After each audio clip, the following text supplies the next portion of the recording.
I was sitting in the playground and I was speaking with an old friend from the neighborhood, and she was telling me about this past summer she just became a grandmother, Mazel Tov, and she's a very young grandmother. She's only 42 years old, and in addition to that, then she's a mother of 12 children, Bli Ayin Hara.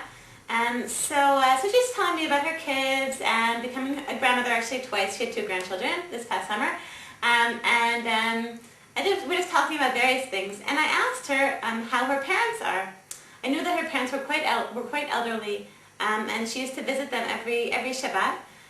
She got a sad look on her face, and she said, well, actually this past year, and then both of my parents passed away.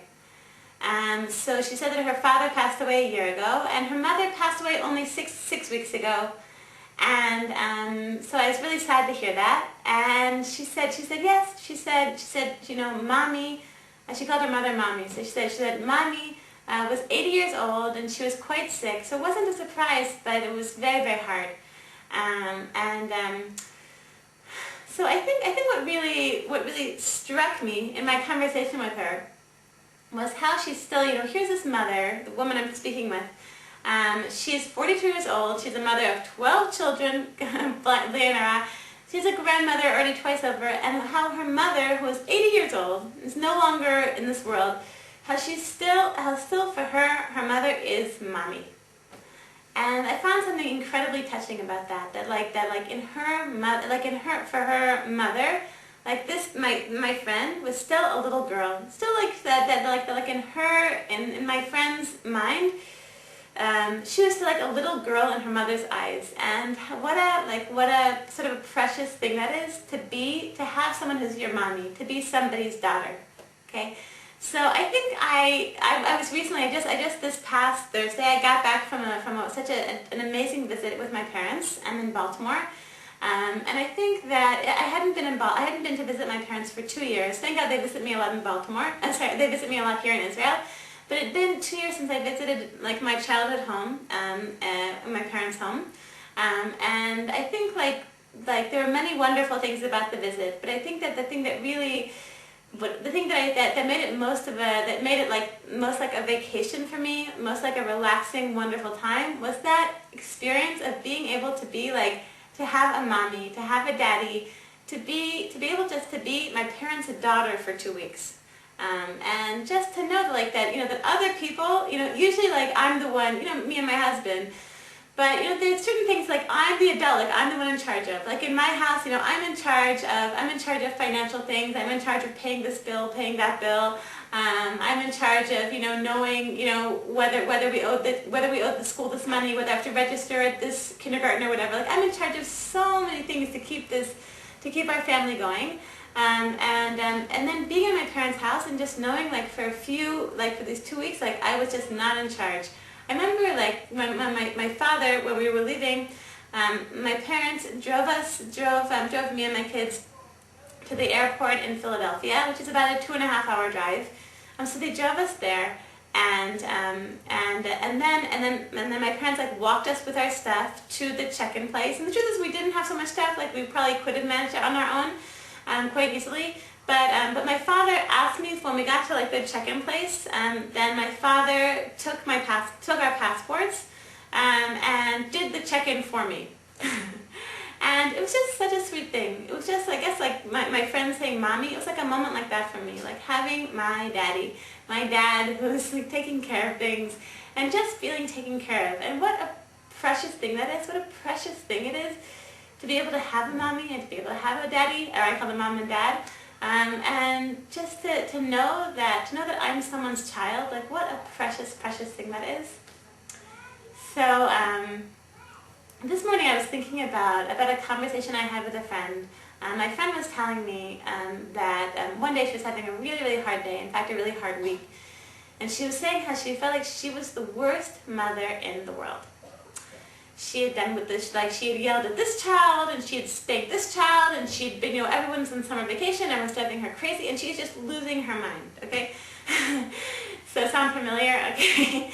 So she said, so I told her, I said, first of all, I listened like empathetically or whatever, and then I said, I want to tell you something. I said, well, something very important that I learned from Rabbi Niven in his personal development Chabura, and by just as a public service announcement, registration for the newly forming Chabura, Rabbi Niven's new Chabura, is ending this week. Okay, he's offering a 3 free, no obligation, 3-class free trial for anyone to try out the class starting this week. I hope you see the website right here, newchabura.com. And anyone who's watched these pep talks for a while know that I recommend it like times 100. Recommend. Please. You should really try out the Chabura. So, and the public service announcement.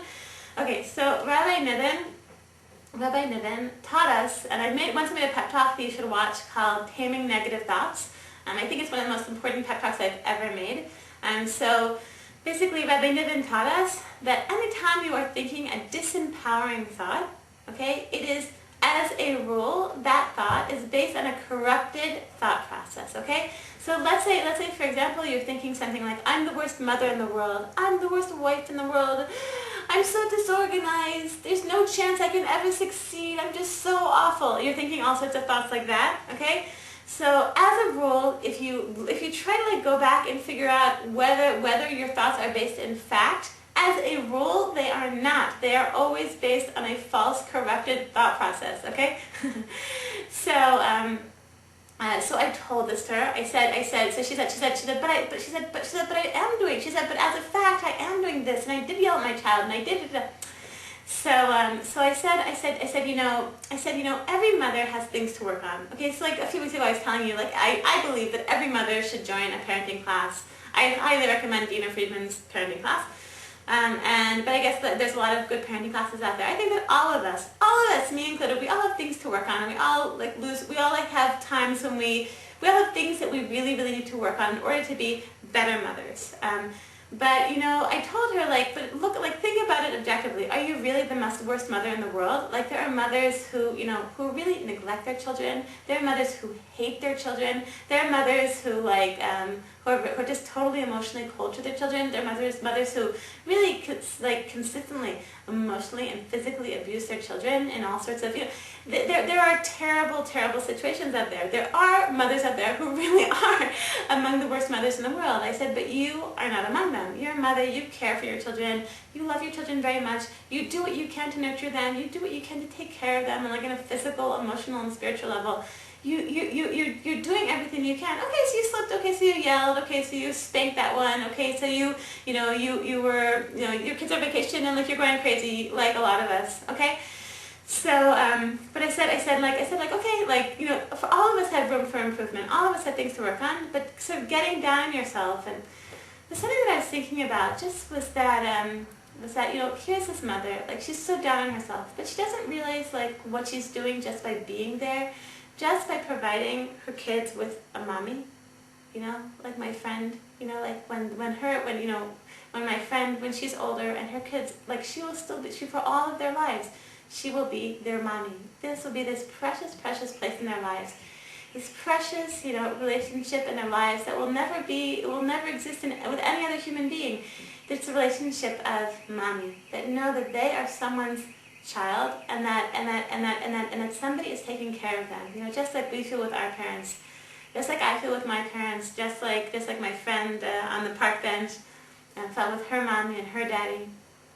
So I want to bless all you moms, you know. So all of us, we're reaching the end of summer vacation, and maybe some of you have already reached the end of summer vacation. Good for you, you made it.